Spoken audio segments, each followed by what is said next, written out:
We start today with a story from Israel and Gaza. We will then talk about anti-Semitism in the United States. I know that there are many in my audience who believe that I am not emotional enough. I'm not getting agitated enough when I talk about these stories.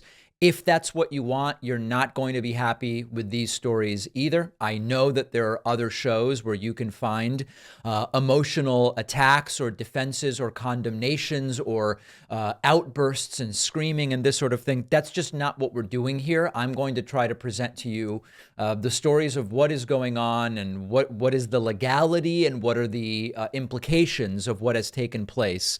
And that's the way I do it. So I'm going to play a video clip for you in a moment of CNN's Wolf Blitzer, shocked, visibly shocked, that Israel is admitting that it bombed a refugee camp, all with the goal of killing a Hamas commander, which I guess they killed, although it's not even totally clear from looking at the video. There is a question as to what the death toll is as a result of this bombing. I believe right now there have been a number of initial estimates. The most recent and most seemingly accurate ones seem to be centering around low hundreds, 100, something like that, in order to maybe kill this Hamas commander. There is so much to say about this. There is outrage of all kinds. And let's first listen to the conversation that Wolf Blitzer had with the IDF spokesperson. I want to ask you first about this massive blast that we all just saw. We saw the video at the Jabalia refugee camp in Gaza. Is there anything more you could first of all tell us about how this explosion happened? Hi, Wolf. Thanks for having me. So we'll be coming out in the next, hopefully, hour with more data, but I can update you now that there was a very senior Hamas commander in that area. Sadly, he was hiding, again, as they do, behind within civilians. And that's all I can see at this point. We're looking into it, and we'll be coming out with more data as we learn what happened there. So can you confirm it was an Israeli attack that destroyed a big chunk of that Jabalia refugee camp? Yes, I can. We were focused again on a target, a senior commander, Wolf, and we'll be updating you with more data as the hour moves ahead. But even if that Hamas commander was there amidst all those Palestinian refugees who are in that Jabalia refugee camp, Israel still went ahead and dropped a bomb there, attempting to kill this Hamas commander, knowing that a lot of innocent civilians, men, women, and children, presumably would be killed. Is that what I'm hearing? That's not what you're hearing, Wolf. We're focused on this commander, again, who you'll get more data who this man was. Killed many, many Israelis. We're doing everything we can. It's a very complicated battle space. There could be infrastructure there. There could be tunnels there. Notice that there's a lot of coulds here. We're still looking into it, and we'll give you more data as the hour moves ahead. But you know that there are a lot of refugees, a lot of innocent civilians, men, women, and children in that refugee camp as well, right? This is the tragedy of war, Wolf. I mean, as you know, we've been saying for days, move south. Civilians that are not involved with Hamas, please move south.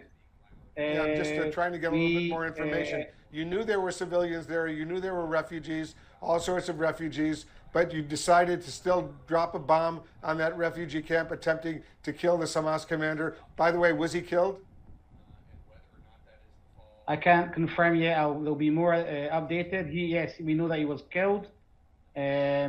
I can't confirm that. That will be updated. Yes, we know that he was killed.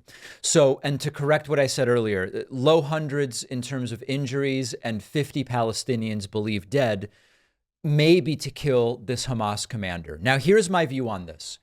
Even if it is true that they got a Hamas commander, even if it is true that these are the tragedies of war, this seems like a very counterproductive military decision, and we'll get to the legality of it in a moment. Now, we actually do have specific parameters about what is or is not allowed, and we don't have to speculate. Now, I support Israel taking out Hamas. I don't think any other country would just say, let's do nothing about Hamas. But doing it this way seems counter to both ethical and political responsibilities. And I'll tell you what I mean by that.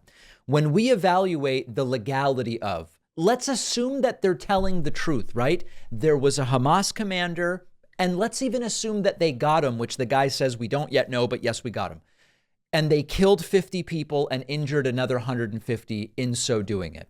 One of the first principles under international law of warfare, and I know that we can all look at this and say, David, international law of warfare? Give me a break. What, there are rules to war? There are. I mean, it's a crazy situation we have, right? Homo sapiens on planet Earth. We have rules of what you're allowed to do when it comes to war. Only if you care about the rules is this even a conversation worth having? And we'll get to that as it applies to Hamas. First principle is there must be distinction when strikes are carried out. Parties to a conflict must distinguish between combatants and civilians, between a military objective and a civilian object. And attacks have to be directed against combatants and military objectives. Okay, but David, the combatants are allegedly hiding at a camp exactly for this reason, in order to attempt to dissuade such a bombing. Okay, then we get to the international law principle of proportionality. Even if a military objective is identified among civilian objects and spaces, you were not allowed to make an attack if it is expected to cause incidental loss of civilian life, injury to civilians, damage to civilian objects, or a combination of those things. And in that case, it would not be allowed. Certainly in this case, you would expect that. And indeed, the ratio at best is 50-1 in terms of deaths and 150-1 in terms of injuries to the one death you're actually trying to cause. And then the third principle in figuring out would something like this even be legal under an international law is necessity. Military actions must be intended to achieve a legitimate military purpose and to secure a definite military advantage. We must ask the question, does killing 50 civilians and injuring 150 in order to achieve the death of one Hamas commander, does that meet the necessity test? What would really, in the grand scheme of things, can we argue that it was necessary to get this one commander to secure an advantage such that 50 civilian deaths and 150 civilian injuries are warranted? It's really hard to make that case. Now, what could change that? Well, if there were a bunch of terrorists at a camp and you knew they were about to launch some kind of missile attack from that camp, posing an imminent threat to 1,000 people in a nearby populated area in Israel, maybe you could make the case under international law that there are legal grounds for such an operation. It would still have to be more precise than this was. So it seems to me that this probably violates international law. Now, I'm ready to get the feedback that Hamas doesn't care about international law, so why should Israel? That's a legitimate question, right? Hamas isn't accountable in any way. Everything Hamas did on October 7th violates international law, right? Violating the tunnels are illegal by international law. Violating the sovereignty of the border as they did on October 7th is illegal by international law. Deliberately targeting civilians, women, children, babies, it's all illegal by international law. And the reality is, Hamas doesn't care about international law. Nobody is holding Hamas accountable based on international law. And it's not even a conversation. International law is not a deterrent or even a factor. If you go to Hamas and say, hey, here's 5 things you did, they violate international law. They go, hey, we're resisting. We're resisting the Zionists, and our charter says kill the Jews. So we can understand that there is a double standard there, while also saying, hey, if you evaluate such a strike, it's very difficult to make the argument that it was legal based on what we know.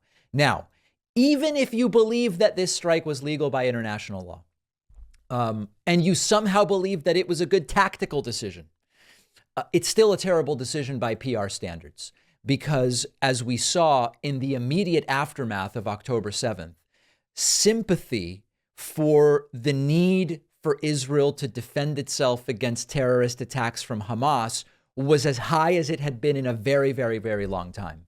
And even if you can make the justification for such a strike on some kind of technical grounds, which I don't believe that you can make based on what I've seen, I still don't see how this helps have anyone on the side of what Israel is trying to do. So that's where I am on this. I'm not screaming at you about it. I know that I'm talking about this in a very precise way, and that's my deliberate effort.